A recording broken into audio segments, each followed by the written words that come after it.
Welcome everybody to video 2 in the Halloween film marathon, and next up is a review of a fantastic box set, one of the best I own now, surprisingly because of how cheap it was, but it's just packed out with great features and other bits that movie lovers love to have in their collection.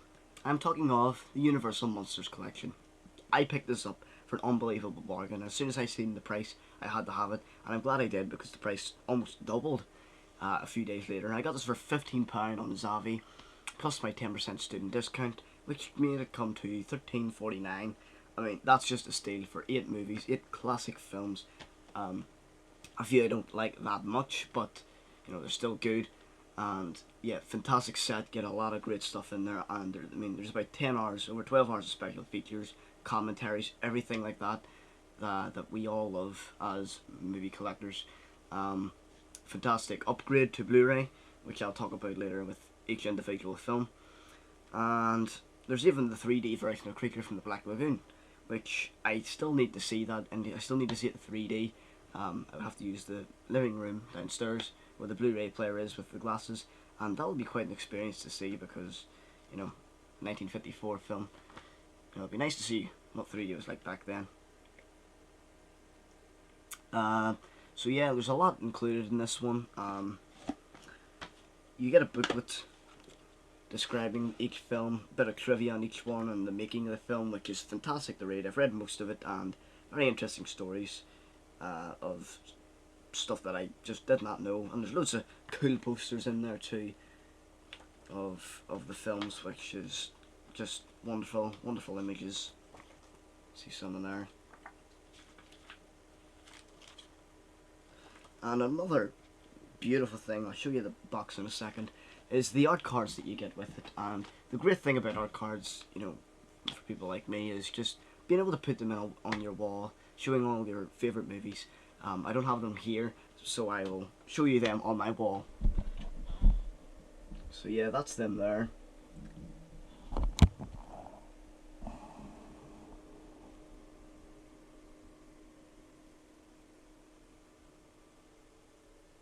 They just look fabulous. I just love the art style of them all together. I really do love vintage poster artwork because they're mostly drawn, or they just have that illustration appearance to them, and it looks great. So yeah, that's those.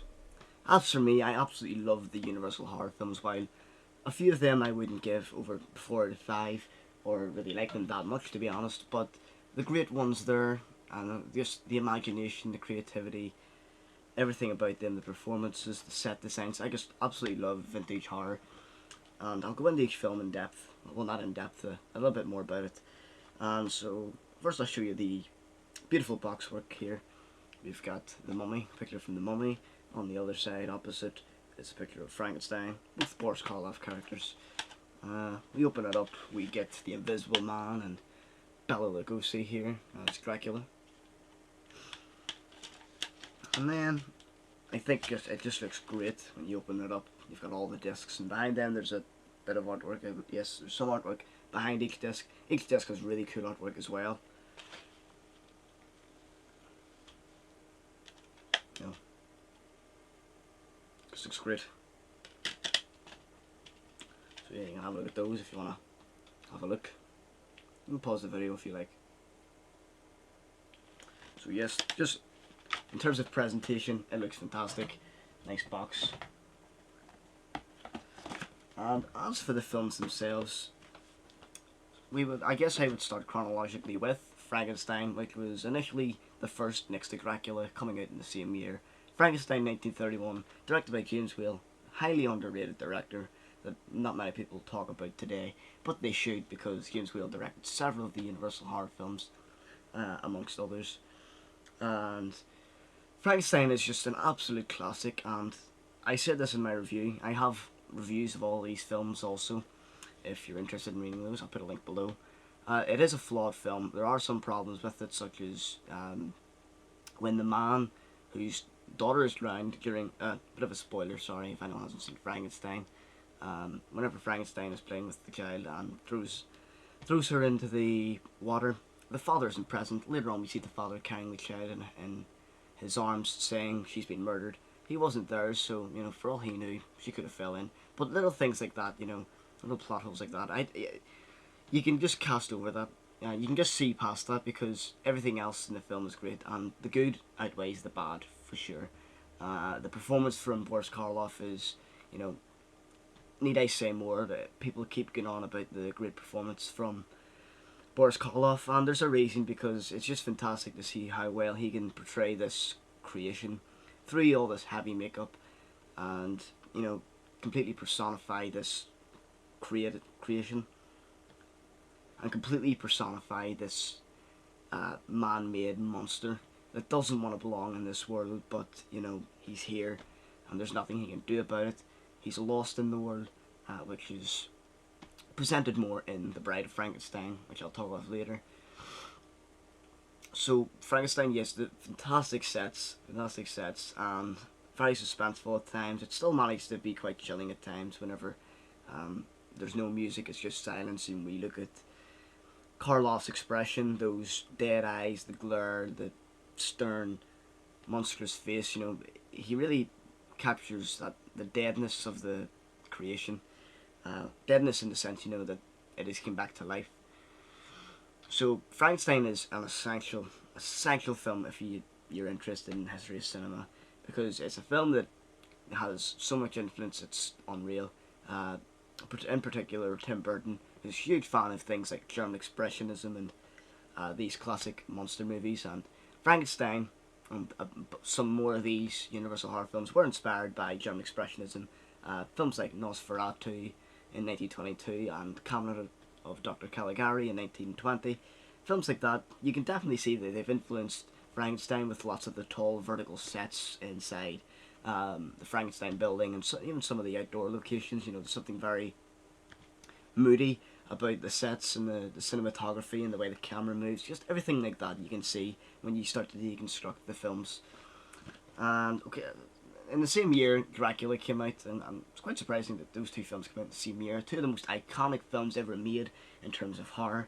Two of the most famous film characters known to man. I mean, you don't need to see Frankenstein to know that is Frankenstein's monster. I know lots of people think the Frankenstein monster is called Frankenstein, which is, it's a big problem. And then, of course, Bela Lugosi playing Dracula, the best known performance of Dracula that we all know of.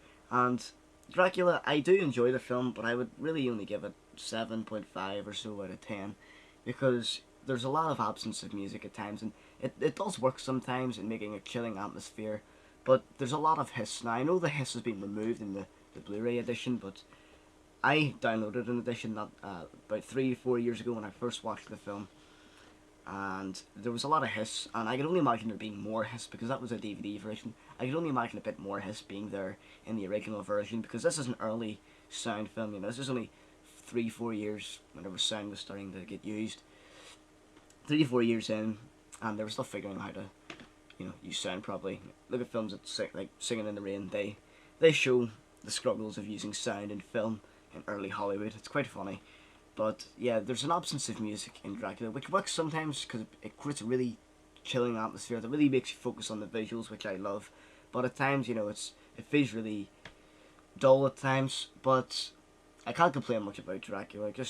I didn't like the characters that much outside Lugosi. But overall, the Dracula film is very iconic and quite entertaining to watch, especially to see Dwight Frye, who plays the hunchback character who assists Frankenstein in Frankenstein. He comes up in a couple of the Universal horror films, but Dwight Frye plays Renfield in the film, who begins to go insane as we see him being locked up in a asylum later on in the film after encountering Dracula. So yeah, the performances are quite good, and Bela Lugosi is fantastic with that Hungarian accent. Fun fact is that Bela Lugosi turned down Frankenstein, and instead done Dracula. And when you think about that, cinema history could have been a bit different, because you couldn't imagine Karloff doing Dracula or Lugosi than Frankenstein's monster. It just wouldn't seem right at all. But overall, Dracula's a great film. I'll try not to talk too much about these films. The next film came out in 1933, and that is The Invisible Man, which is another one of my favourites. Absolutely love that film. I fell in love with it when I first watched it. It's the eccentric performance from Claude Rains, and obviously I haven't read the book by H.G. Wells, but it's obviously a fantastically rich book. Lots of good material in there, and I think the book was written 1893, something around that period, whenever electricity was beginning to become a new thing. And you can definitely see that the danger of experimentation and how men could be driven insane by their creation, scientific progression. That's the sort of thing that we see in Frankenstein and several horror films afterwards, Reanimator, films like that. The Fly, for instance, I love this idea that, science, while it's a marvel that brings many great things, there's also a danger to it, and it's also the danger of power, of what you're able to do, and maybe some things are best left alone, such as bringing back the dead to life. So, The Invisible Man is fantastic. Claude Rains is superb, and to think that he's that great while always having the mask and whatnot on, his character, his voice, what he says, is just absolutely brilliant performance. You need to see that film. It's not very long. None of these films are long. The longest in there is an hour and a half long. So you can watch all these in a week very easily. The next one is probably one of the best known next to Frankenstein, and it's The Bride of Frankenstein. And it's funny with the name because it's actually The Bride of the Frankenstein, the monster that gets made, not the bride of Dr. Frankenstein. So that's one big mistake with the title, I guess. A lot of people compare Frankenstein and Bride of Frankenstein with each other as to which is better. And I used to always think Bride of Frankenstein was better because I just found it to be more emotionally captivating and very darkly humorous in its own way, it just felt more entertaining. But now that after rewatching both of them, I've come to the conclusion I really can't choose, because on one hand we have Frankenstein, a chilling, suspenseful film with really great dark cinematography. There isn't that much humour in the original Frankenstein, but there's some underlying stuff. But it's really good as a solid horror film, horror suspense, sci-fi film. Works very well in a serious tone. Bride of Frankenstein is more light-hearted, has some of that dark humour, morbid kind of humour, and it's got those very eccentric characters in there with, the Dr. Pretorius and all that, and the performances seem a lot more out there, and the emotion, of course, with one of the most famous scenes being when the monster comes to the blind man's house, and just thinking about that chokes me up. It's just a fantastically beautiful scene. I remember when I first watched it, it really catches you off guard, because I'm sitting there watching Bride of Frankenstein thinking, oh, there's quite a lot of humour in this. This is a Frankenstein monster film, and all of a sudden, tears were in my eyes, and it really humanises, it really creates emotion with the monster and makes him a pitiful creature. While you can't sympathise completely with the fact that you know he has to be destroyed because of what he's done, but there's something very melancholy about that, something very tragic, because he didn't choose to live, and people don't understand him according to his frightening appearance. And that's why the blind man works so well, because here we have the blind man who seems to just live out in the middle of nowhere, away from everyone. He can't see, so unconditionally he doesn't know what the monster looks like. He just thinks he is a mute. So he welcomes him into the house, and we see a friendship, and it's one of the most beautiful on-screen friendships. It's just a highly touching moment in the film that I absolutely love, and that scene alone is enough to call the film a near masterpiece, because it's just so beautiful and heartfelt. Next up is The Mummy, which came out in 1932. I said I was going to do this chronologically, made a mistake there. But The Mummy, I would say this is the weakest of the Universal horror films, because I just couldn't relate to any of the characters or the romance that was meant to be there. It felt kind of dull, didn't say anything new. A lot of the Universal horror films have that same core romance formula in play, but each one kind of plays with it in their own way and makes it a bit interesting, but The Mummy just doesn't do anything really. The only thing that made me really enjoy The Mummy is the fact that Boris Karloff, every scene he's in, he is just great. He steals the screen every time he's on screen. And really good makeup with the mummy, which we only see very briefly in the film, which is kind of sad because it's very well done. And apparently it took like 4 hours or something in the morning to put it on, which Karloff said was, you know, one of the most horrible things he's had to endure, which is kind of funny. So I don't have much to say about the mummy. The Wolfman I really enjoyed. It's terrific outdoor locations, lots of fog, mist, and the trees. Lots of great outdoor locations which we don't see as much in some of the classic horror films. Story of folklore of werewolves done right. And the thing that works the best with this film, Lon Chaney Jr., who plays the character in the film who gets bitten by the werewolf, you care about his character, and you know you can't help but feel bad for him for what happens in his predicament. So the film works well in engaging you in that way because you give a shit about the character. And then finally, oh not finally, but 2 more films. Phantom of the Opera, 40s film, Technicolor. This is when Technicolor became a thing. You know, you had films like Leave Her to Heaven and all that were people like to watch for the Technicolor. And in terms visually, this one stands alone as a Universal horror film. It stands alone with all the other films that have dark cinematography, black and white. And Phantom of the Opera is full of grandeur and, you know, beautiful sets because it's all set in an opera house, of course. So you know, the color, it takes advantage of the Technicolor, showing us all this beautiful stuff. And in that sense, you know, it doesn't feel as much of a horror film as it does a suspense kind of film with romance tied in.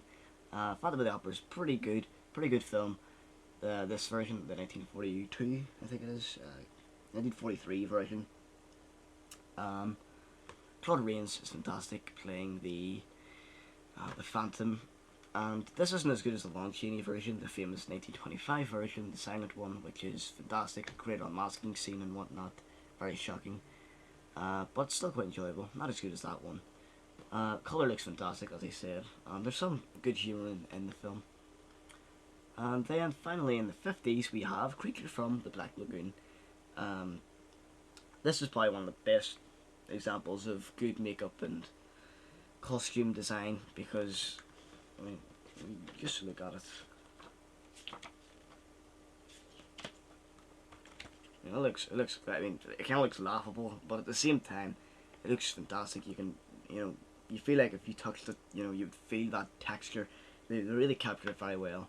And there's a lot of great underwater scenes in there, and I can imagine this being quite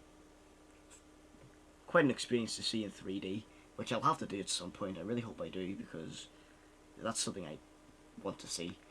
So yeah, Creature from the Black Lagoon is another great film in this Universal horror box set. So yeah, this is an extremely solid box set. My favourites are Frankenstein, Bride of Frankenstein, and Invisible Man, and they always will be. And they sit proudly among my favourite films of all time, very easily. As for the restoration, as I was saying, the sound quality is deeply improved, and the picture quality very improved. I can compare because I watched a few of the films on the download, and big improvement, very big improvement. And the picture quality is great, which I can also compare because I actually have the DVD editions of these. I actually just sold this one, so that's those versions. DVD versions, but yeah, on Blu-ray, fantastic, looks absolutely beautiful. That's the best way I recommend to watch the films if you're ever going to.